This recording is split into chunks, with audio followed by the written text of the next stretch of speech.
Dukes Nation, this is your home for all things Duquesne University athletics, whether it's basketball or football or soccer or lacrosse or volleyball, track and field, golf, swimming, you name it, everything in between.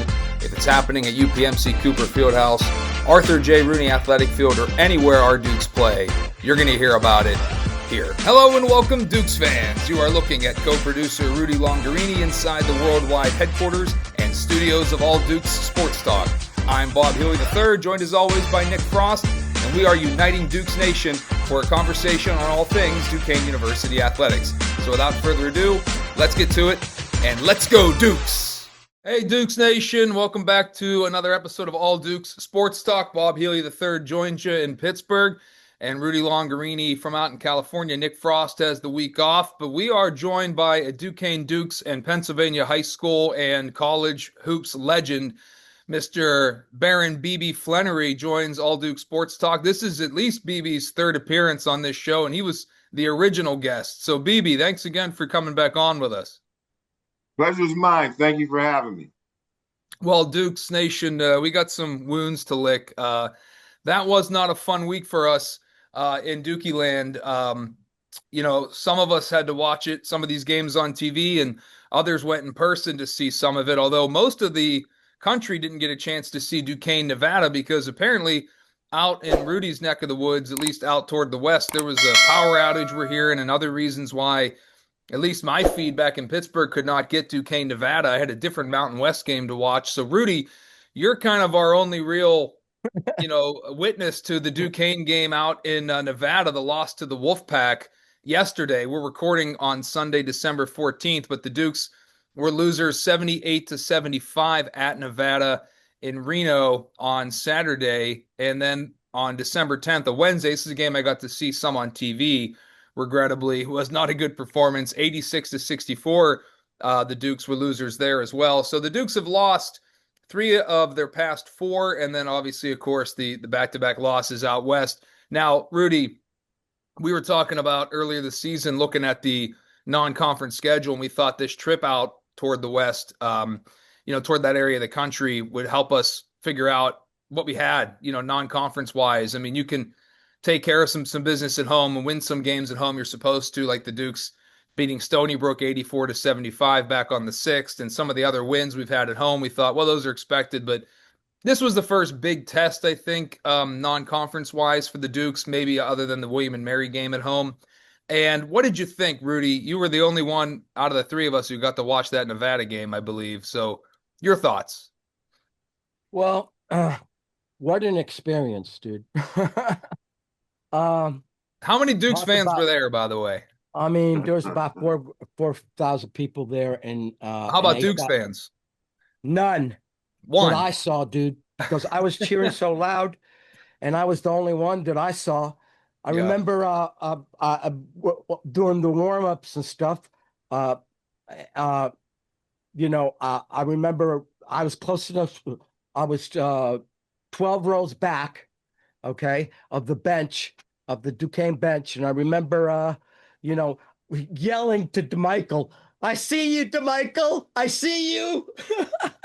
Oh, they probably loved having at least some support there, But and so he saw me. he shook his head like he was acknowledging, man, I'm like the only goddamn Dukes fan in the whole goddamn place. And dude, I'm telling you, they are like rabid wolves, man, in that place. They play music top level continuously during warm up. I don't know if they do that at the UPNC. At the Coop? Yeah. Oh, yeah, we do. Yeah, Cooper Fieldhouse gets loud, too. Right. Yeah, you're showing your age there, man. You got to get to more college games. That's how it is these days. Dude, the last time I saw a Duquesne game at Duquesne was against Cornell. The game you saw live was what? Cornell. It was like, had to be 20 years ago. Yeah. Now, give us your thoughts about the game, because I was able to only saw the box score. I know that we came back And that Oh game was man. was late, and I think with a minute Oh left, we were man. tied basically. But obviously we got down big early. So how did that happen? Well, dude, okay. So I started taking video with my, my Samsung and and I'm recording it.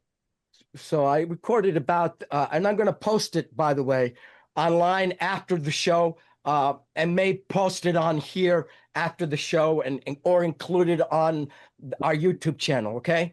So and dude, I'm telling you, the atmosphere was like really hostile, really loud. Their fans were really dedicated. I mean, and so it's Reno, Nevada. It's really the only game in town. Okay. Yeah, It's man, not they like had they had 7,000 plus people there. so is that what it says? Attendance box score says 7,200. Yeah, well, How much it, does it how much holds does it hold? 8,000. It holds That's a good. 8,000. Well, there you So go. let me tell you, so they were rocking. And so we got up like we came up, unlike the previous game, we came out really strong in the first half. The first 5 or 6 minutes, and we got up by 8 points at one point, 16-8. Okay. And then things started to turn around. The refs started getting into the game. Uh, of course, the fans were all over the place. I mean, any goddamn little thing that we did, I mean, they booed, and I mean, they were boisterous. I mean, 7,000 people. So, uh, and Well, how I'm the how did only they? one there. I'm the only one there. So then they took the lead. And at one point, they were up by 16 or something like that. And then we got it back to like around 10 or 11. And then the last minute, really, Maximus Edward and I think Nexus uh, came through and stole all within like 30 seconds of this took place. I think we scored two free throws, and then came and Maximus Edwards stole a pass and made a layup, and we cut it to 7 points by half. Okay, Mhm. so then, so then, then, dude, I'm telling you, to the Dukes' credit, they came back, man. They outscored them in the second half in a hostile environment, man. No, nothing, no calls were going our way, man. Nothing. And and uh and so we were behind, basically tick and tack, between 10 and 7 points throughout the second half, and then on the goddamn last goddamn Uh, 5 minutes, at the 5 minute mark, we start going crazy. And Nexus, I think, brought us back. Uh, Yeah. Edwards hit a 3-pointer, uh, and then and we tied it up. And then everybody, and I'm turning to everybody there because they're giving me shit about all the fans. Our Wolf fans are next to me. They're giving me crap. They're going, "Oh, you got blown out by Boise State by 22, and we're much better than Boise State. Look what we're doing to you now." And so when we turned the tables on them and we got to 69, at 69 tie, I'm like going, "Hey, what? You talking now, man?" We tied the game, man. This ain't Boise State, dude. And Well, it sounds to me that you're taking some positives out of this then, Rudy, and damn right. that's got it. Damn right. It's going to be tough for Duquesne fans to feel those. We didn't get to see the comeback. I like myself here. I only got to look at the box score, but BB, it's been tough sled in the last couple of weeks for the Dukes, especially on defense. We've given up our share of points, 86 points to Boise State in a game we were never in. And then in this game, it's a manageable 78 points or so, but you'd certainly love to start seeing scores around the 60s like they were, back in the Keith days. Can you give us your thoughts, Rudy, on, especially 3-point defense has been a problem for this team. Well, In the game, dude, what you've seen. we outdueled them in 3-point percentage. We were up by like 38%. They were like at like 18%, 8% at halftime. Nevada from 3-point range. And I'm seeing No, for the game, they didn't shoot many of them actually. Like for the no, but game, they Nevada only shot 10 threes. right, because they were getting whatever they wanted on the goddamn inside. That's I why I see. was texting you in the middle of the first half that Mikulovic, what's the two other guys, Milosevic. Milosevic for us. Milosevic and Van Bussel. Van Bussel got in there, and they were like, man, they couldn't stop anybody. And then on offense, they were like, goddamn, they couldn't handle the ball. Nexus 2 times passed the ball to him because Nexus that's what he does, and he fumbles the ball. And also, I gotta say, I looked at the DeMichael on this game, and I expected him to play more, and I was kind of surprised that they didn't get him in there earlier on in the game, and playing more. But then when he got in, he got like it shows 1 turnover, but it clearly shows that there was 2 that I saw. I'm looking at he's got 1 turnover, but dude, Michael played 10 minutes. Looks like he 1 foul, 1 block, 1 steal. Rudy, I'm gonna let you catch your breath. We're gonna let BB come in. So I'm seeing 10 minutes out of DeMichael, and that's a little surprising to me. I know we all like DeMichael's game. BB, talk to me about what you've seen so far this season. Obviously, you probably didn't get to see the Nevada game either. Maybe you saw some of the Boise State game. But what's going on defensively that we can't seem to keep teams, manageable? Well, from what I see, and I'll be honest, I haven't. Also, you might want to adjust your camera, BB. Looks like you're a little bit, it's starting to crawl up on you. There we go. Thanks, man. Yeah, I was trying to look at the box score you had on the screen.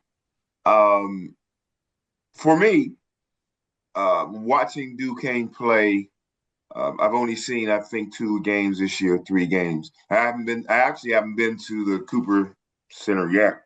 I've been a little bit under the weather the last month or so. But from watching them on a couple times, I did watch them on TV. I'm shocked that obviously Drew is a damn right disciple, and I'm shocked at the defense that they played when they made it to the tournament. This looks like an entirely different basketball team. I was curious.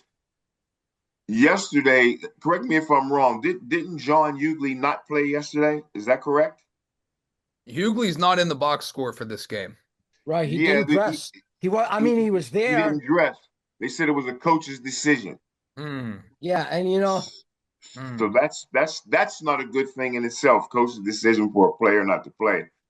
But I there's 2 things that I noticed about Duquesne when I watched them, and I'm just going to be totally honest with you. They play no defense. They play no help defense. They play no team defense, and they don't share the basketball. Yesterday they only had 16 assists. If you watch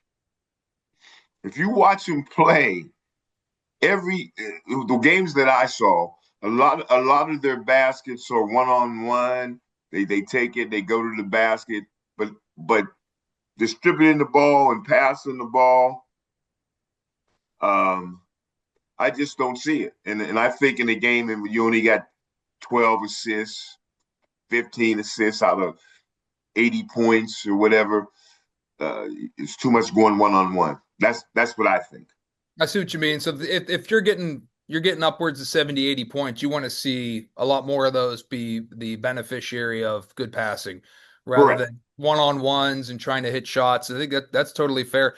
To be honest, my big hang up has been the defense, BB, and I've been a little bit gracious in thinking that maybe teams are just been shooting hot against us, and it could just be something that'll regress to the mean eventually with this team is not everyone's going to shoot the daylights out of us. But what you're pointing out is fair too. It seems like we're also not being very smart with the ball on offense, and we're not, sharing the ball. It does seem like, and I hate to come down so hard on Drew, of course, I mean, I like that Drew Joyce is the head coach, and I was for his hire and remain for the hiring of Drew Joyce. But this last week, especially, has been pretty concerning to me. I figured a lot of this would be ironed out toward the end of the non-conference schedule, and it seems like our problems are just starting. Whereas last year we had early problems and we started to figure it out. It seems like we're starting to develop problems as the season goes on. And I really love the depth of the team. I think there's plenty of talent and depth there. I don't know where we're missing the translation to the court in terms of, like you said, unselfish play or sharing the ball. So I'm very concerned about this, Rudy. Dude, What do you think, bud? I want to add a statistic here. Yeah. You know what? You know where we ranked on points allowed in the nation under 350 Division One teams? Right. Something like in the 340s, I want to say, or something close to that. 323 out of 350 Division One teams, we rank 323. Yeah, we're not going to score enough points to overcome that. I don't, no one can. Hey, BB, and as a go ahead, bud. yeah, just as a player, and I know fans have a different take. If in hope you understand what I'm trying to say. If you're 10 deep, Right. now that may work in the pros where they take 5 out and put 5 in, or but if you're 10 deep in college, you're in trouble because Really? if all 10 players are about the same, you're not very good. I mean, if you understand what I'm saying, the number one teams in the country, they may be 8 deep or something, but they're not playing 14, 13 people in a game. There's a drop off. And I think Duquesne is really deep because they don't have what the 2 guards we had a couple years ago. You know what I'm talking about? 2 guards. I'm sorry. Yeah, Jimmy and Day Day. Yeah. Right. They don't have anybody. And when they go into Atlantic's 10 schedule, man, you got to have some guys that can close it out for you. And to me, Duquesne, Ginyard is coming along nicely, but Hughley is up and down and didn't play yesterday. But there's nobody on that roster who I know is going to give me, 20 and 3 or 4 assists or anybody I can count on. There is nobody. Who would you point to that you'd say, hey, man, if it's a tight game, they're down 3 yesterday or something like that. It's possible that anybody could have took that shot. I think it rimmed in and out and whatever. Right. But I'm saying when I played, we knew who was going to take the last shot. And when Norman was on the team, we knew Norman was going to take the last shot or at least distribute it. On that team, they don't have anybody in crunch time. I'm sorry. Go ahead. Yeah, there's not a guy. Jimmy Williams missed the 3 at the buzzer against Nevada yesterday, but that's a good point, BB. I mean, we've been praising the depth, and depth is great. No one's saying it's not. And that 24 team had a lot of depth, but they also, like you said, had the guys. I mean, you had Jimmy and you had Day Day, and you were like, yeah, I mean, either one of those 2 guys can win the game for you any night. And they were good. Day Day was a fantastic defense. He was average, maybe a little above average, but Jimmy Clark, dude, I mean, he was defender. Like a beast on defense. He was like a man, and he was, Have you ever looked at? Do you remember how that guy was built? I mean, well I'll tell you what. Ain't built like that. When I talked to the team, I told you before before they went on that run to go to the tournament, I singled Jimmy Clark out. Day Day at that time was out. I forget, he missed maybe 2 or 3 games during the stretch. Yeah, So yeah. I singled Jimmy Clark out. I said, I've been watching Duquesne the last 40, 50 years. He's the closest player to Norman that I have seen. And what I mean by that is he could be all conference on offense and on defense. He he could win a basketball game just on the defensive end. He could make a difference on the defensive end. He had that much talent. I thought anyway. Well, Well, you know, you're sporting a championship ring from that team. It looks like BB. I am. I'm lucky enough to know a few people. So I was lucky enough to get one. Well, when we had someone on the show recently, Conlon O'Donohue was one of the team managers, and Conlon talked about your appearance in the locker room and what it meant to the team actually. And he said that from the moment that BB came and gave us a speech and talked about how his conference championship team had their ups and downs, and then went on a run at the end of the season. He said that actually that really spoke to that locker room, and those guys loved that speech you gave. It sounds like that you earned that ring. Well, I'm glad. Obviously it was a little bit of luck and everything, but it's those guys in the locker room. You played sports, Rob. It's the guys in the locker room. You can't really listen to the people in the stands or fans or whatever. You appreciate them, but man, you got to come together, man, and play for each other. And that's what I don't see on this Duquesne team. I just right. really don't. They don't distribute the ball. They don't play defense and cover up for each other. They don't have each other's back. I mean, that's Yeah, just that's just what I I agree see. with you. Uh, we went over this subject on the last show a little bit with the NIL and recruiting as it is, uh, that anybody can go to the highest bidder the next year. And this year we have basically, uh,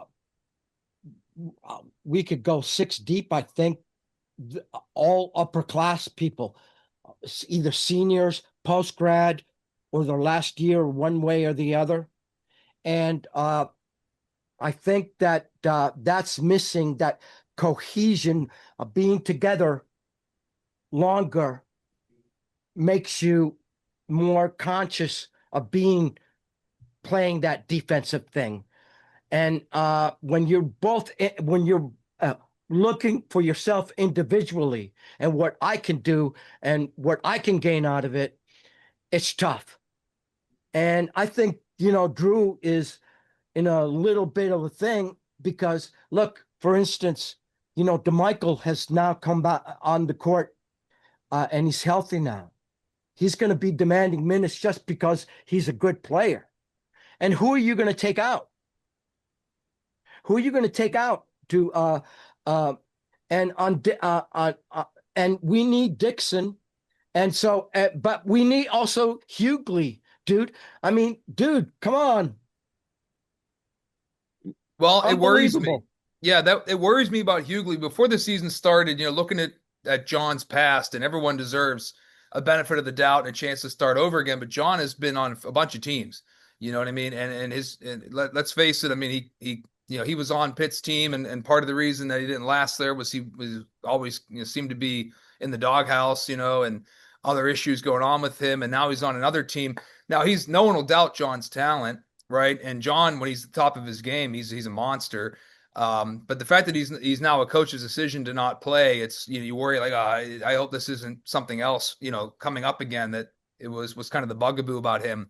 But now the DeMichael situation presents an interesting problem because, like a lot of us, I really think Jake's a huge part of this team. Right. He certainly was a catalyst for the 24 team turning it But he did around. not play good. He did not play. I don't know why they didn't put him in earlier. He only First of took all, one shot in question. the I Nevada game. know, I Yeah. know. And so and he missed it. It was a 3 point and it Yeah. almost went in from the top of the key. I think I got video. I can't remember now. Hey, But so you know what? we're talking about these, you mentioned, Rudy, all these upperclassmen and transfers and this being an NIL era. BB, by the way, talk about being born too early, right? But My this goodness. Really? NIL money and You would this have been, open transfer system. bad. You would have been cooking, dude, Yeah, with but that maybe we wouldn't NIL have money. might not have Oh been able to God. keep BB all 4 years though. You know what I mean? That's the other thing too. Like, Yeah. but if you think about this, like, although luckily for BB was a local guy, which helped, of course, but like Jake is, but which is why I Right. think a guy like Jake's going to stay, no problem there. And knowing that just a little bit that I do, he's such a team first guy like Dave. It's hard to imagine him going anywhere either. But you have a lot of guys joining the team as upperclassmen, and it sounds like the depth is great. And in the non-conference part of the schedule, BB, we've mentioned on prior episodes of this show, maybe Coach Drew is concerned that he's got to get guys minutes, he's got to get guys numbers, guys who transferred in, he promised them playing time. They came here because they saw a chance to get on tape and yada yada. How would you, now you played in a different era, BB, but how do you, if you're Coach Joyce, find a way to say, look, guys, this rotation where we're playing 10, 11 guys, it isn't working. So now that non-conference time is ending, you've had your chances to get minutes. We got to start winning conference games. How does that message hit the locker room where it's like, okay, sorry. I mean, look at Savrasov in 24 was a huge part of the non-conference schedule, and he transferred in, but eventually Dambrot was like, he's just not in the rotation anymore. It was working with the 7 or 8 guys we had. So I'm not asking anybody here on this call to pick their 7 or 8 that we're going to play, but a few of these guys are going to have to get bumped out, right, BB? We got to decide on who's going to be the bell cows now. Yeah, I'm going to address a couple things real fast. Number one, I although the money is a little bit different now, when I came out of school, I was a parade All-American, and so if I wanted to go somewhere else, I certainly could have from the door. But being a local kid, I wanted my mom and dad to see me play. I always loved Duquesne, and so I probably wouldn't have left because they would have matched probably anything anyway. So I probably wouldn't have left anyway. But the money and these things outside wasn't, and trust me, they were offering money back then too, not like now, but Hey, but dude, can I that's ask you my something? BB, hold that thought. Don't get nobody in trouble now, Rudy. Dude, no, okay. But do I remember a Jaguar under the I'll name never of say, Merm man. He Nixon? doesn't have to. Don't answer that. I will say, but What? but my point my point is, other schools were doing things that they shouldn't have been doing. So money really wasn't the issue for me. My parents seeing me play and playing for Duquesne. Now the other thing that you asked, Rob, about players, yeah, there is a time when, okay, you're going to try to play everybody so you can see what we're going to have during the regular season. But there comes a time when you've got to know who your top 6, 7, 8 players are, and that's who you got to go with. My last point is, I love Jake, love him. Anytime I see him, he gives me a big hug. I give him a big hug. I really love him, but he's a complimentary piece. He was a great. He was a very instrumental in that run that they made, but they had the 2 players. If Jake is going to be the star of your team or the second best player on your team, I don't know if you would win the Atlantic 10. And I'm not taking nothing away from Jake. I think what he brings, the energy that he brings, the hustle that he brings, he could play on any Duquesne team I ever played on. I love his game.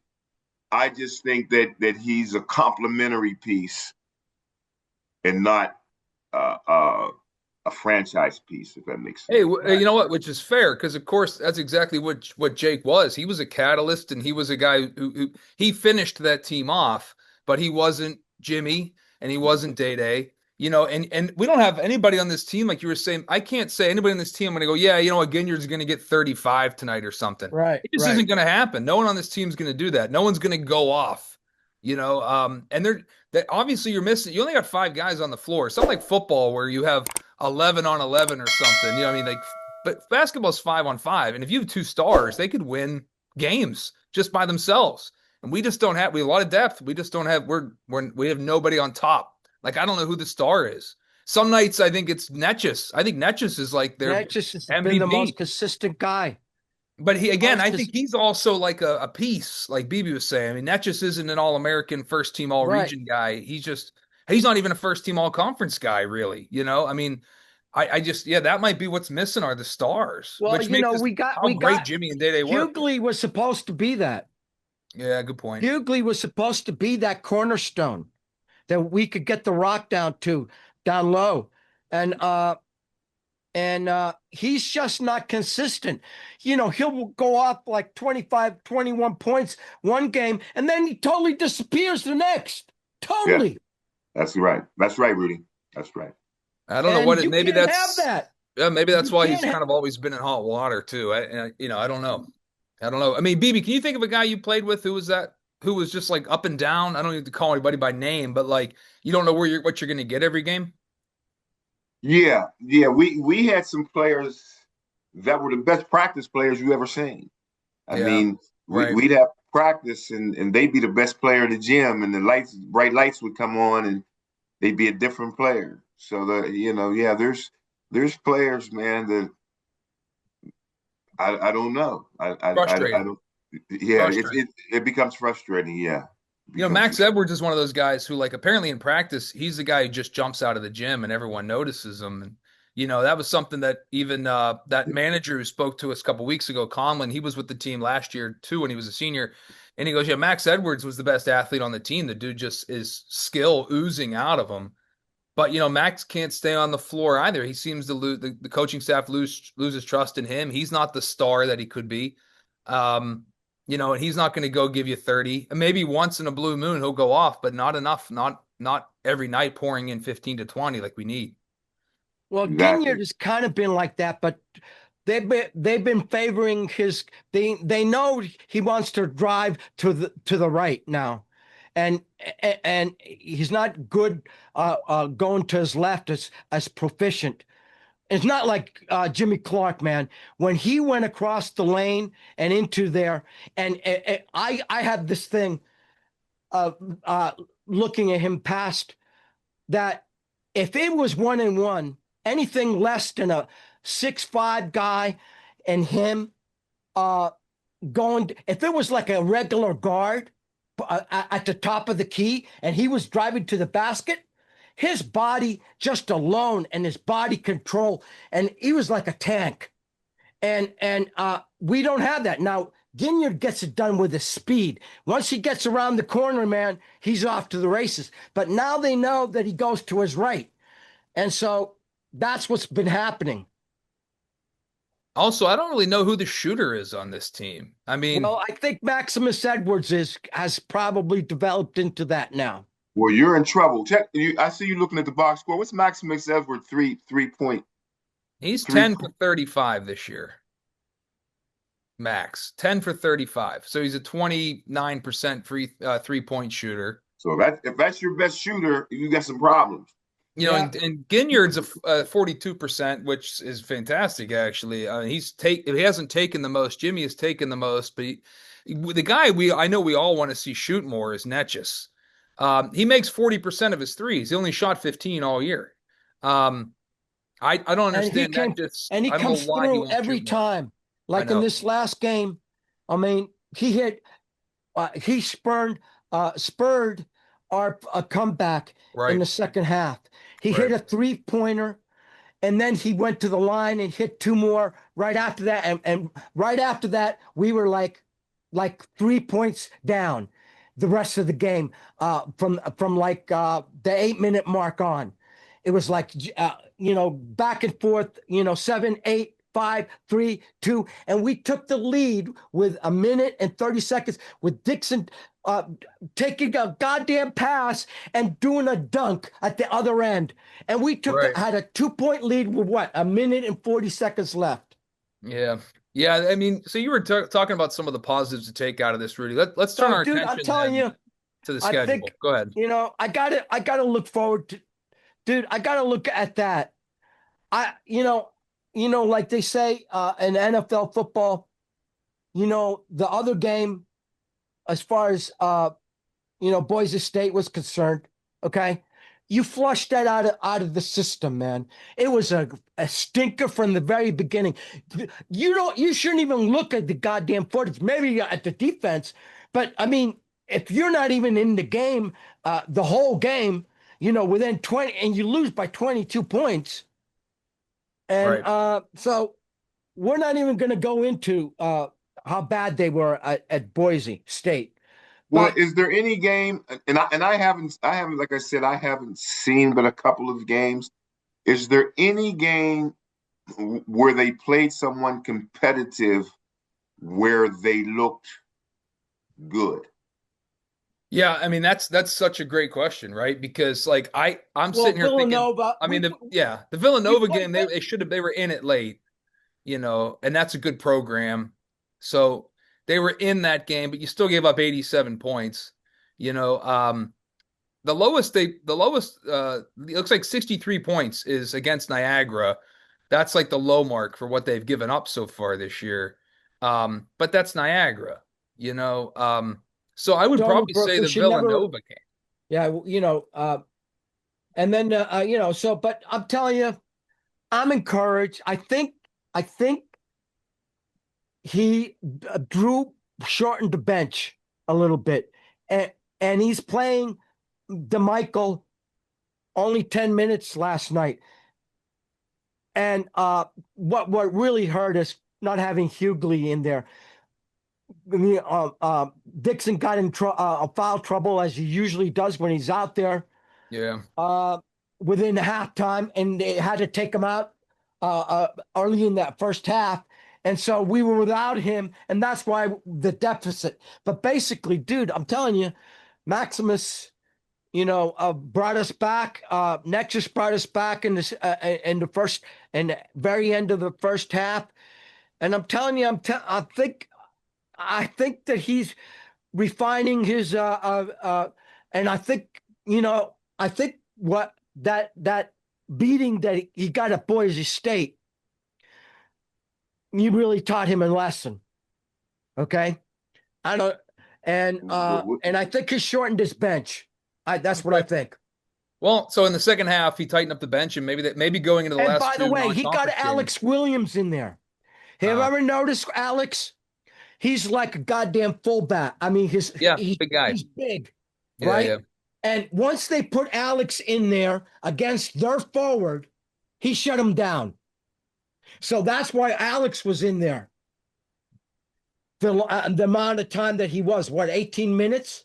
Let's take a look. Alex Williams got 18 minutes that game. Yeah, Right, and he did get 6 boards and right, scored 7 points in 18 minutes. right, Yeah, right. So, I mean, he was a big factor in that comeback because he started playing him, and he noticed when he put him in the first half that he was doing well, and he was not intimidated at all, man. And he was really would square up on defense. So I'm thinking that if he could get a more playing time on defense, because I'm telling you, he was stout defensively, and so I'm telling you, I don't know. I think he's shortening his bench. I think he wanted to do the 10 plus people because he wants to give everybody the minutes. Okay. And so now he's being pressured by not by DeMichael per se, but by the fact that DeMichael is on the team. He's gonna demand minutes, right? So, but like you said, BB, I think he's more of a complimentary piece. He's not the whole 9 yards that we could put the enchilada on every goddamn day and say, this is what we're gonna get from this guy every goddamn time. here's something I flashed on the screen a minute ago, guys. I want to talk to you about. This is what's starting to concern me is the A10's better this year than I think anyone maybe thought, at least based on early net rankings, which is what the NCAA is committees are using more or less for at-large consideration. You can see here St. Louis, George Mason, VCU, all in the top 60 net rankings. St. Louis and Mason, 9-1 overall. George Washington and Dayton and Richmond are also in the top 80. Then you get down to Davidson, St. Bonaventure, Rhode Island, and we're all the way down there at 178. So we're not at the bottom of the A10, but that's scary. And there's some, St. Louis is, they're not a blue blood program per se, but they're a high mid major, just like Dayton. In Dayton, you might be able to argue these is a blue blood, but um, this is not an A10 that is ripe for the taking maybe this year. And it looks like it could be a 3-bid league, 4-bid league, which is great for the A10. But I mean, We're not even close. Duquesne's path was always going to have to be to win the conference. I know anything can happen in a conference tournament. BB will tell you that. But we're at home too. We're concerning. in Pittsburgh. And we're at home, which is you'd hate to not, go on a nice run. To squander that on yeah. Well, here's the rest of the non-conference schedule. Since we'll close the book on the men, and we'll go briefly check out the ladies and how they're doing before we finish this episode. But you can see the men will play 2 games at home, so they'll finish up their home stand on December 27th against Cleary, which is not an NCAA school. It'll be a game where there'll be lots of minutes to be had. So the Dukes will probably take care of business there. Dollar hot dogs, by the way. But before that, December 22nd, Monday. So we got this is actually 8 days from when we're recording. So the Dukes got lots of time to try to figure out maybe in their last 2 non-conference games, maybe this is either hey, last chance to show something on tape, last chance to get your non-conference minutes, or maybe the team uses Canisius in the first half of Cleary to say, this is our rotation, this is what we're doing now. So if you get down to the Cooper Fieldhouse on Monday, December 22nd for the 7 p.m. tip-off against the Golden Griffins, you'll get a chance to maybe see that. And then on December 27th against Cleary, let me bring this schedule up here. That's when the Dukes will play their final non-conference game of the season, if I'm not mistaken. Right, because then the rest of the season is going to be all Atlantic 10 matchups. So that'll be your last chance to see the Dukes again at home this calendar year, and then also for the non-conference part of the schedule. The Dukes begin conference play December 30th at Davidson. Guys, I want to turn our attention briefly here to the ladies and talk about the Duquesne ladies also had a bit of a rough week recently. I'm going to go ahead and throw up their performances of the past week. And this is another problem. I think that the ladies are having some of the same problems that the men are having, is they don't have that star, right? Megan McConnell was the star. And then Journey Kiaku was also a big scorer for this team. But the Duquesne ladies also riding a bit of a losing streak here, as I'll show you. Ladies lost today to Stony Brook, and that score's not up here on this website, but they weren't competitive. That was a bad loss for the Dukes. Stony Brook's not a great program. 52-39. Yeah, they're well below 500 game at home. Yeah, well below 500. And this was a game at Stony Brook. But still, nevertheless, the Dukes 52-39. Let's take a quick look at the box score. You can see here the Dukes were led in scoring by, this is not a game I got to watch because I was coaching my daughter's team today. Alexis Bordas with 10 points, but 0 for 7 from 3. Really struggled. It looked like shooting. Did you watch the game, Rudy? No, dude, I couldn't get it. Was it on? I drove in. I got in last night from Reno at almost 12 o'clock, dude. I was exhausted, man, having to fight, 2.5 hours to get there, fighting the goddamn crowd. I mean, fighting, going back 2.5 hours in the fog. I mean, yeah, exactly. Yeah, you had a rough game. You had a rough night. Yeah, but that's dude. No scoring. I mean, 39 points is typically the women's games don't have as many points as the men's game on average, but that's pretty low. And that's coming on the heels of a real tough loss, 72-74 at Eastern Michigan. That would have been a nice one to have. The Dukes lost to Davidson before that, 72-55 in their A10 opener. They were just blown out. So I think, I know, guys, we were a little bit encouraged, at least on this program and this show, about the Dukes ladies non-conference so far, because that win at Navy was great. They were showing up in ways that we didn't. The win against Kent State was good. So we had some reasons to be somewhat optimistic. You hate to lose to Robert Morris, but here's the nice thing I think about the ladies. They have no seniors on their roster. So Right. having lost McConnell, having lost Kiaku, this is kind of a rebuilding season for them. As much as Right. Dan Burt's not going to Right. say it, Dan Burt wants to win every game. But this is a season I think to have Alexis Bortis, introduce herself to the NCAA and the A10. She's going to be a star. I really like the 6'5". Oh gosh, why am I? Washington Thank you. Yeah, Washington, and Raven Washington. Ford and Ford. Yeah, and I like the 6'3" Harriet Ford a lot. And they're both young. Ford, a sophomore transfer. And then Washington is a true senior or true freshman, Raven Washington. I like her a lot. She's all of They're 6'5". young. They're young. They're young. Very so to me it makes sense that Dan is figuring out his roster. Dan's doing like whole line changes 5-5. I think he has the opposite problem the men have, where the men were supposed to win this year with all those transfers and all those upperclassmen. So it's a different situation. Of course, you want to win every game. I will say that the ladies, like every year, it'll be a big boon for the season if they can beat Pitt. We love to beat Pitt. That game, we get them at home this year, December 21st against the Panthers. So that'll be at the Cooper Fieldhouse. It's a 1 p.m. tip-off. That's a week from tonight where we're recording.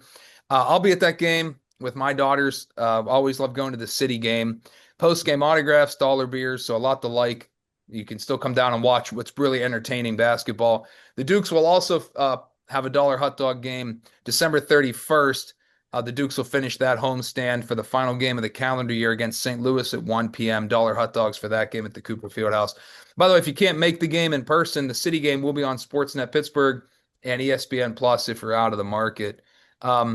Guys, I want to get any thoughts you might have on the ladies before I ask you another like kind of all-encompassing question. But I mean, BB, you were saying that they were young. Obviously, I mean, if you're Dan Burt, or is this a year where you're just trying to figure out maybe what your future is, or how would you handle a season where no one expects you to win? Um, I would know that as a coach or as a player. I would know the type of team that I had, but I wouldn't let them know that. Right.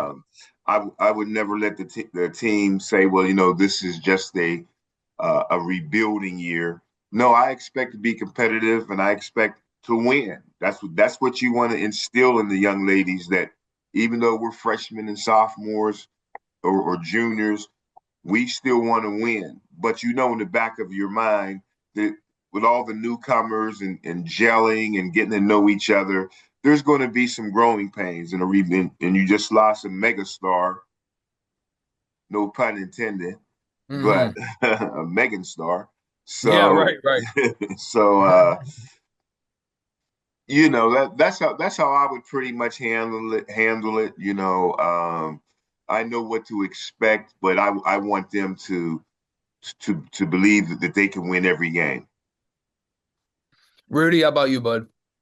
Well, like I said, they've been a little bit up and down. They're a young team.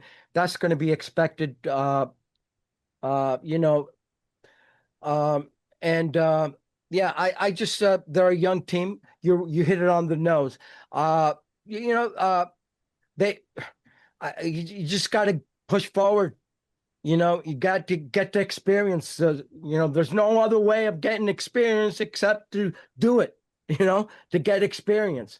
It's just like with the two guys playing center for us, Van Bussel and Milosevic. I always screw that up, dude. I'm going to help you out every time. And I start to hear you. I mean, I know you're talking Dude, Milosevic. it's like, they're like a deer in headlights a little bit. At least they're not that. And so, I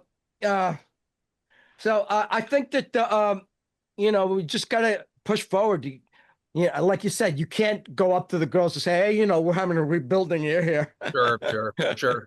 Especially in a time where with open transfers, that people might not want to stick around for that. You know what I mean? They want to be competitive. By the way, if you're missing your Megan McConnell fix, I want to give you a good channel to follow here on Instagram. It's the Bendigo Spirit Australian League team that Megan's playing on, Bendigo_Spirit. I follow these guys on Instagram. They got a lot of great content. Megan McConnell recently did a interview on here where she talked about her journey to get to professional basketball. And so there's a really cool clips here that we're not going to steal their content, but about her and her relationship with her brother and all that. So Bendigo _spirit. We'll give them a plug. It's a cool follow on Instagram if you want to get your Megan McConnell fix. I do, guys, really like Alexis Bortis. So, today she basically gets a quarter of the team's points. True freshman. I think women can gravitate toward the college game or gear up a lot quicker than the men can because a lot of these ladies are sort of done growing physically, but already when they get to college. Whereas, freshmen come in as boys and leave as men when they're seniors, and it's a big difference. But these ladies, you can see the underclassmen come in and make an impact right away. And Alexis Bortis truly is. She's definitely a rookie of the year watch list for the Atlantic 10. Been rookie of the week multiple times. There's a lot to like there.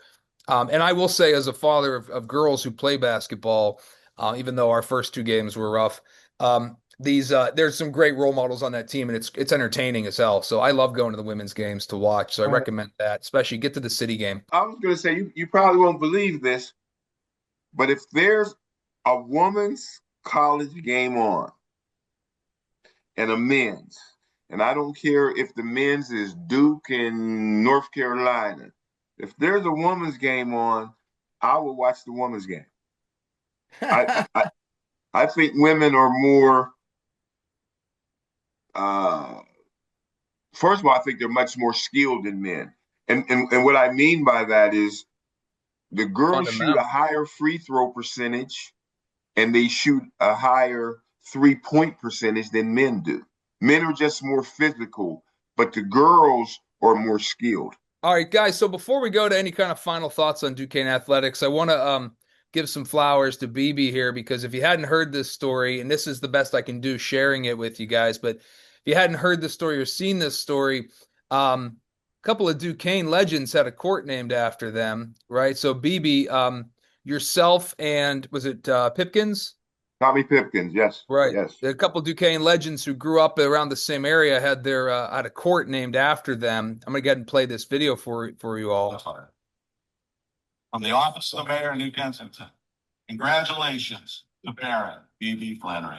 City of New Kensington congratulates Baron BB for his outstanding basketball play and representation of Valley High School and the city of New Kensington. On behalf of mayor and council, we congratulate and honor him today and in perpetuity.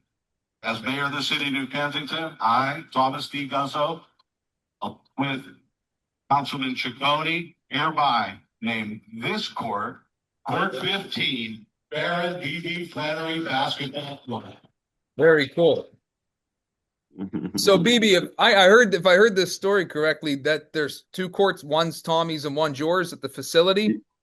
Yes. Yeah. Yes. Yeah, that's good stuff right there, man. And by the way, so for Dukes fans who are local and understand BB's impact on local basketball here in Western Pennsylvania, not only is BB a Pennsylvania State Athletics Hall of Famer from our neck of the woods, but the WPIAL district, the local district of the PIAA names its Point Guard of the Year award, or is it just all guards of the year award after BB Flenory? So that's the BB Flenory Award. That's been at least, I think it's been a couple years it's been named that, right, BB? Yeah, it's been the second year. Yeah, it's been the second year. First year was Cummings from Pitt, and last year, I forget his name. He was a nice guard from Avonworth, but I apologize. I should know that. Now, is that just the overall guard of the year? Yes. The guard that's is good stuff. Yeah, just overall guard, yes. Yes. Yeah, that's good stuff, man. Was it Courtney Wallace? Was that the name? Rowan Carmichael. Rowan Carmichael. Yeah, Rowan. It was a tie. They gave it. No, it wasn't a tie. They gave it to 1 through 3, and then 4 through 6. So Rowan got it, and Courtney got it. I got you here. I found a Pittsburgh Basketball Club press release, pghbasketballclub.com, the Baron BB Flenory Award locally for the guard of the year, and you can see your winners there. So they must be doing it by classification or something, spreading the love around there. That's pretty cool. BB, a member of the Duquesne All-Century team, also a Duquesne Athletics Hall of Famer and Pennsylvania State Hall of Famer for basketball. Bobby, I want to ask him, and we talked about this before the show. So, I was there. I was a freshman when you were a freshman, BB, and at Duquesne, and and of course that was the year that we went to the A10 tournament with Norm and BB was a freshman that year, and so I Talking asked him 77. what 77, year. Yep. Okay. So 76, 77. Yeah. Yep. so I would go to all the games, being a devoted fan. I was just a freshman, dude. I really didn't hear. I had heard about Duquesne a little bit back in Pottsville, Pennsylvania, that they had a good team before. But then when I came at Duquesne, found out, wow, this is a really rich tradition that they had here. And, I started going to the game.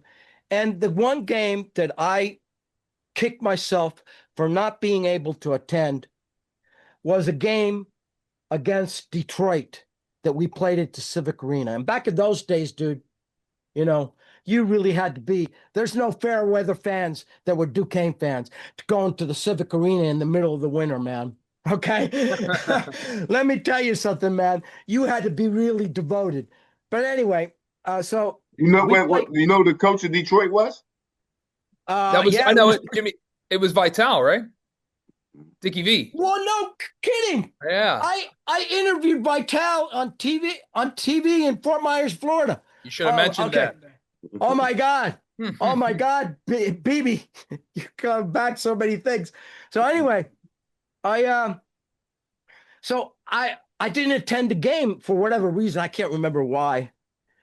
But somebody that attended the game said to me, dude, man, you just missed one of the best games that ever played at Duquesne or whatever, and particularly with Norm, because at one point he stole the ball at midcourt, came down to the other end of the court, and as the other guy was getting to him, he turned around and with his back to the basket, he dunked it. And what? He was a guard, right? Yeah, a So 6'2" guard. a 6'2" guard. So I'm going, oh my God, I missed that. And to this day, I never was able to confirm this until just before we got a BB on. I said, dude, did he really do that? Yep, he really did that. Yeah, he did Well, it. yeah.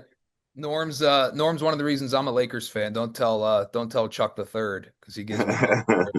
I can't help it. The connection there is strong, especially with LeBron being there. That just solidified it, knowing that he's buddies with Keith and Drew. But yeah, proud history. And a lot of that's on the wall behind me, and that's I hope to keep adding to that wall. And who knows? You look, this team was 0-5 in the A10 and 24 and won the whole thing.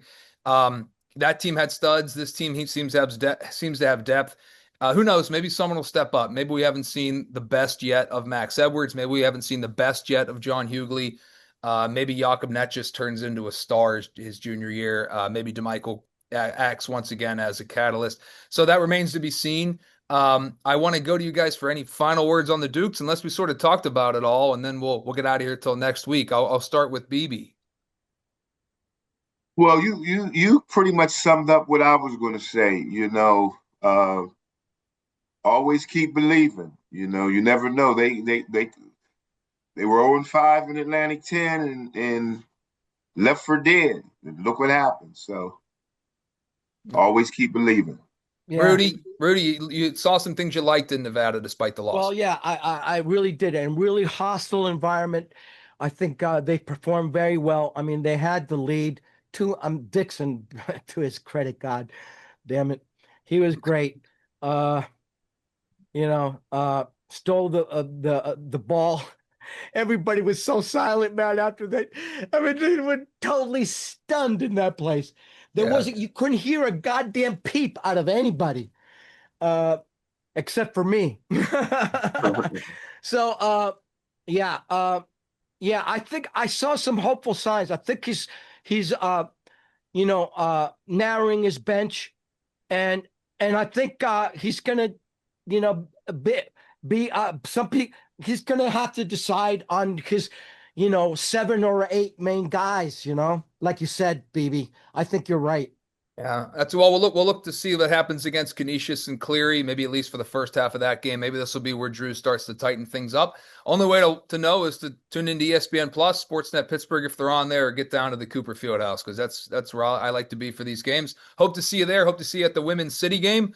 BB was saying, frankly, that's women's basketball. BB was sometimes some of the most entertaining basketball you can watch. The women are often more skilled than the men are, just missing out on size and power, but I love watching the women's game. My daughters both play, and it is a different game, but it is a great game and still part of this great sport that we love. So hope to see you at the Cooper Fieldhouse for both the men and the women. We'll try to give you an update next week too on all things happening around winter athletics at Duquesne. Until next time, guys, keep the faith, right? Shoo shoo, rah rah. Let's go Dukes. Thank you, BB. Thank you, BB. Let's Thanks, go, Rudy. Dukes.